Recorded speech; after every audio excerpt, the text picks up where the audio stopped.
All right, boys. So here we are on the Cabbage boss. Now, a lot of people have been struggling on this boss and are wondering what are the best teams for it. Obviously, for me, I play the extreme difficulty. But if you want to use this on hard or normal, obviously use these type of teams. And the team that I've had the most success with is going to be with the Giants, featuring Skull, Loki, Deanne, and Blue Matrona. Now, for me, I've been playing on max difficulty just so I can get extra rewards for the Cabbage boss, just so I don't have to clear it as many times as I need to, so I can have a little bit of, breathing room as I'm playing the game, right?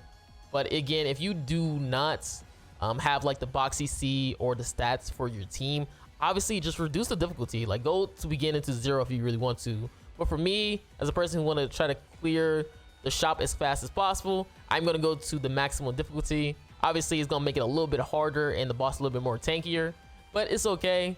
Again, you're going to use Scold, Loki, Deanne, and Blue Matrona. Blue Matrona is going to be very important because, again, you have that PvE passive. So that's going to be really nice to get additional base stats for your team. And we're just going to clear through the Cabbage boss. Again, this is a full Giants team. Again, I already know there's going to be somebody who's going to be asking me like, yo, who to replace for Loki? I don't think you can replace Loki, honestly, just because, again, he's a character who gives a lot of benefits to the Giants, per se. Unless maybe you probably lowered the difficulty a bit. So if you're not going to try to use Loki, you probably could use like a Green Scotty or something like that. And you just want to lower the difficulty, and maybe that might be a little bit better for you.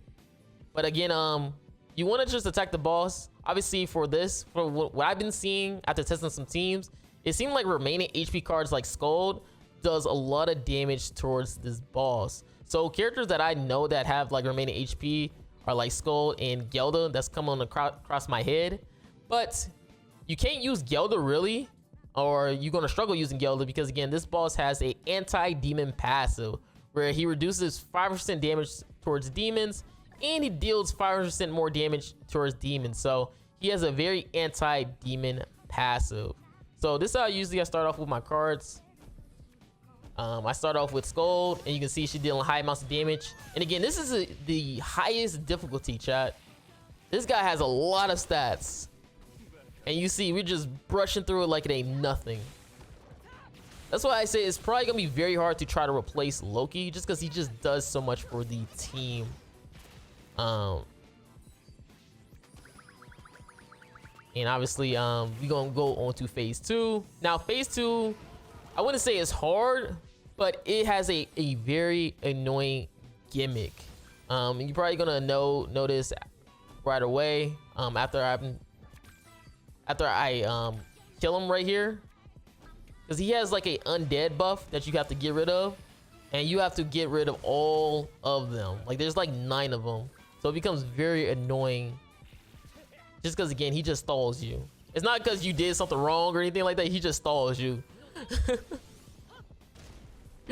So that becomes a nuisance a little bit. And sometimes when you have this type of team featuring Matrona, sometimes you have, like, look at that, 9 undead buffs right there, and you have to try to get rid of all of them.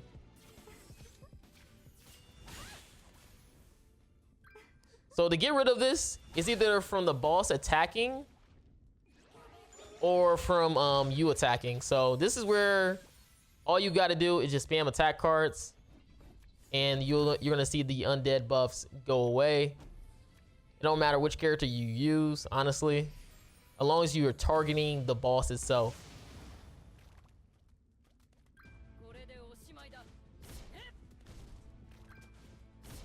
And you can see it's going down. And then once it goes all the way down, he just dies himself. Sometimes he gives himself stacks, but it doesn't matter because every time he attacks, he's gonna remove it anyways.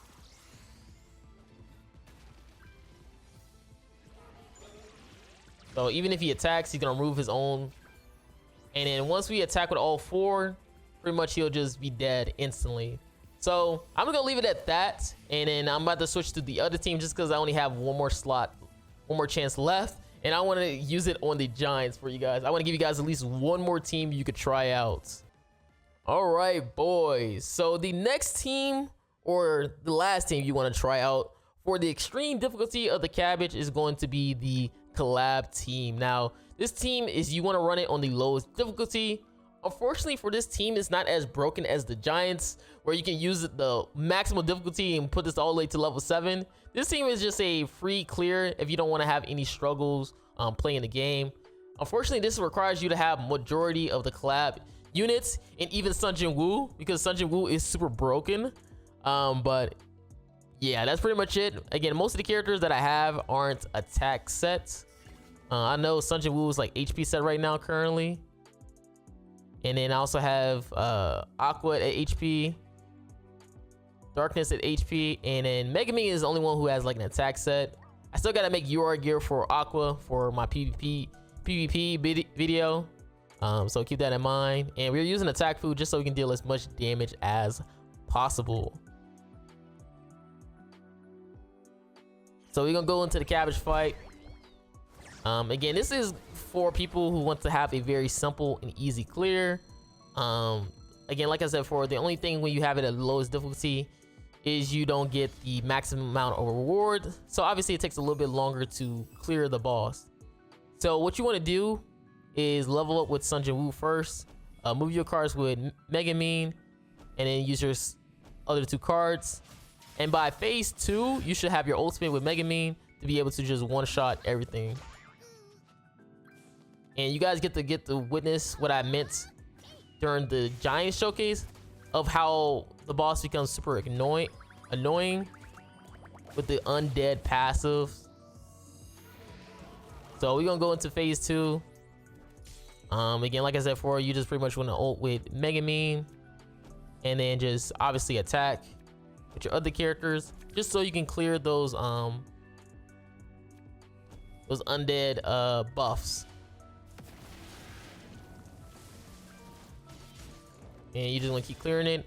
And usually it clears every time you use a skill. So every time you use a skill, it's gonna remove one of those undead buffs, or the boss itself attacks is gonna remove his own buffs. And so you can make it a lot faster. So keep that in mind. Sometimes he also gains it as well, but that's fine.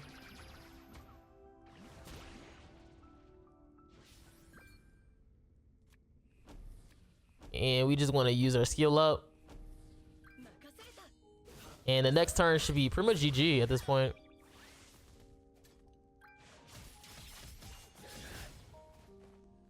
Again, I want to make sure I have a card that actually does damage, because if you end up, you want to use a card that does damage for that final undead buff, so he can actually die. Because I had one run where I had 1 left, and I used Darkness card, which actually does no damage and it misses. So he was still alive at the same time. So just be careful with that. That one right there. I wonder if is it any skill you use, does he remove it? Let's see. Or is this like an attacking skill? Oh wait, never mind. It's not even gonna show. Because I'm about to attack right here. And then this is gonna kill. Yep. And that's gonna be the video. And you can see I didn't really get that much rewards. Like I said before, if you have it where you're doing the maximum difficulty, you'll get like an additional like 30 or 28, I think that's what I was getting, like 30 or 28 additional on this side. But again, hopefully you guys enjoy the video. Again, make sure you guys like and subscribe again. This from Marilli, guys. I'm out. Peace.